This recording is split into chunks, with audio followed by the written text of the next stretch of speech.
Hello and welcome to this technology update presented by Emerge. I'm Anthony Smith, Chief Economist here, and I'm excited about this one because we have founder and CEO of Emerge, Andrew Leto. Andrew, thanks so much for joining us today. Hey, thanks for having me again. Appreciate it. So, Andrew, I'm no stranger. We're no stranger here for knowing about who Emerge is and what you guys do. But for those who may not be familiar, who is Emerge? What we do is I started one of the biggest brokerages in the country called Global Trans. And when I was there, I realized that one of the biggest missing pieces of technology that no one was working on, like it was just crazy to me that no one was even thinking about it, is procurement. So we are focused purely on procurement. Every shipper I noticed this when I was a broker, that every shipper in the United States has a TMS, and that's how they, manage their freight. That's how they execute their freight. But if you ask a shipper, and I asked this a million times when I was at my first company, Global Trans, I say, what do you use? Great, you have a system to execute your freight, but what do you use to go find carriers, find new carriers, award your current carriers, benchmark your lanes, and then run your bid and perform your bid, procurement? The answer was nothing. We typically use spreadsheets and emails, what most shippers use. And the TMSs don't do it really well. I mean, no TMS does procurement good. I mean, TMS is always focused on execution. And I said, wow, if someone, I think that's my next thing. What I want to do is, because I love building technology. And to me, it's the biggest missing piece in every shipper supply chain. Every tech stack that you look at of a shipper, they're missing procurement. And that's what we're doing. We're focusing purely on the procurement. And it's actually the perfect time for what we built, because now shippers are running more bids than ever. And they need to run more bids than ever. And running spreadsheet and email bids, Excel spreadsheets and email, and or not running a bid, and or using third-party softwares that are out there that aren't freight specific. I think it's actually been a perfect storm for us the last 3 years because of what's happening and what's going on in the freight market. There's definitely been a lot, as you said, that's happened in the freight market over the last few years here. But when we're diving into those shippers, why do you think shippers are so hesitant to adopt a new technology to procure their freight? No shipper's ever said to me, and I never heard one say it, that they want to add more carriers. They've always wanted to do it with one carrier if they could. They know they can't, so they need carriers, but they always try to whittle down their carriers. So if you have, like, let's say 20 carriers, 30 carriers, you don't really need a robust platform or system to run bids. I mean, you could kind of do it on Excel spreadsheets and email when you have that many carriers and brokers. But when COVID happened and route guides started failing, and now most of your freight is, historically 95% of your freight was running contracts. Now you're moving a lot to spot, and route guides were breaking down. You had to run more bids than ever. And you weren't running annual bids, you're running seasonal bids. So shippers really before COVID would be fine. They had their 20, 30 carriers, and they had like 10 brokers, and those 10 brokers are the ones who connected them with thousands of other trucks out there. But shippers were always hesitant to bring on a platform. And plus, there really wasn't anything out there. There's a couple systems out there for procurement, but they're not freight specific. They're also systems that you would buy, a company would purchase pens and pencils on. So that's the reluctancy was there, but in the last 2 or 3 years, shippers have kind of seen that they have to have something to run more of a continuous bid cycle. And Andrew, when we're looking at the landscape now, what are shippers and carriers currently dealing with when it comes to procuring their freight? Yeah, so more bids than ever. And right now, you shouldn't be no one in their right mind should run a year-long contract. I mean, rates are dropping.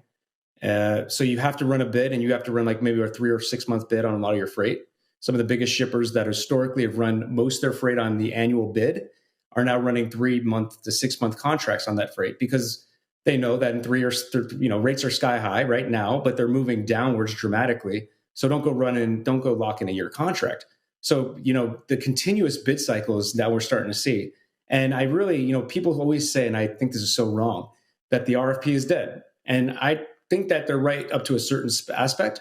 The annual RFP is dead, but running the bid and locking in your rates on a contract still makes sense. It always makes sense. It makes sense to contract a carrier, not go look in the spot market track. So running shorter bid cycle is, I think, the new way to do it. And now that there's technology out there like Emerge, and and I think that we have a few other competitors that are startups that are trying to do this, but running a better, faster bid cycle is the new norm. It's not the RFP's dead. And I don't want to, it doesn't make sense.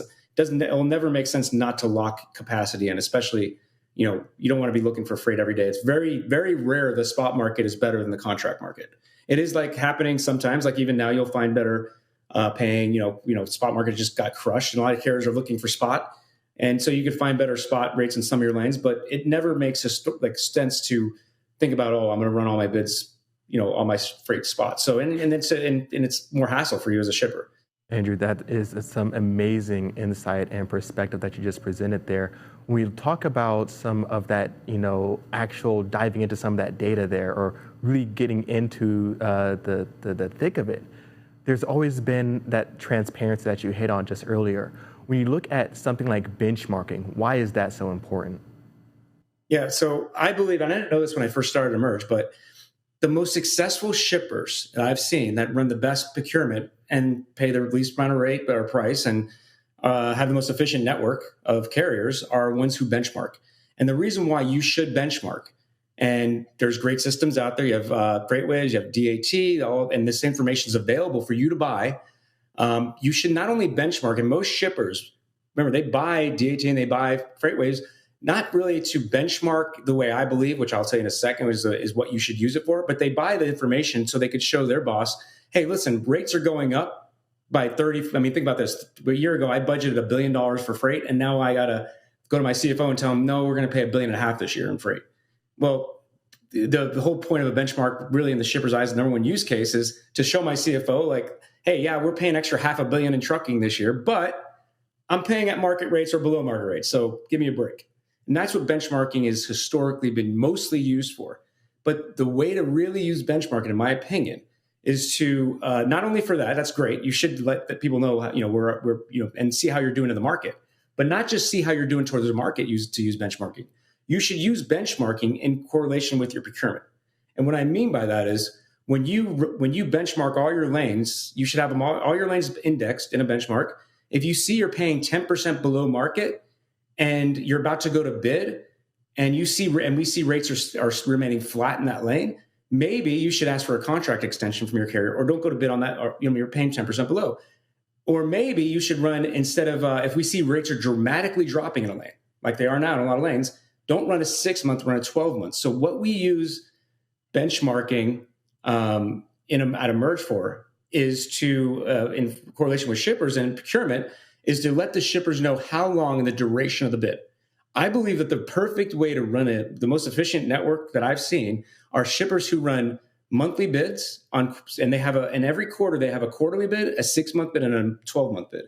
You have your 12-month lanes, you have your 6-month lanes, and you have your 3-month lanes. Your 3-month lanes are lanes that we see are going down dramatically, and in 3 months we could probably get a better rate. My 6-month lanes are rates that I'm paying a little bit below market, and in 6 months or in 3 months, my rate, it looks like we'll be fine at this where we're paying now.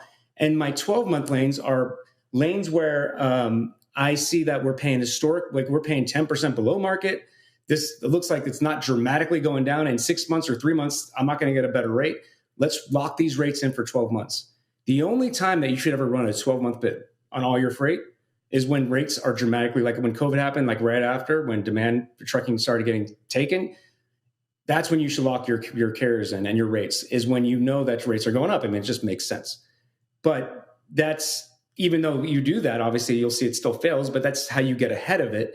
And so right now in this market, you should be running a bid right now. Most of your lanes should be at 3 months, maybe a few at 6 months, but really none at 12 months. I haven't seen any that you should be running 12-month rates, 12-month bids on. But yeah, for us, procurement and benchmarking go hand in hand. A successful procurement, the most successful procurement events, in my opinion, are ones where benchmarking is done prior to figure out the duration of the bid or end of bids that happen. And like I said, the perfect way to run a $100 million freight spend or $20 million freight spend, even $1 billion freight spend, is to have 3 different bid types. I have my 3, 6, and 12-month lanes. And I'm going to send that to my carriers. Here, I want 3-month rates on these, I want 6-month rates on these, and I want 12-month rates on these. That's the ideal way to do it, and use benchmarking at the same time. Andrew, thanks so much for joining us today. We're looking forward to hearing back from you in the future. Awesome. Thank you. And thank you all for joining us for this technology update. Be sure to tune in for more.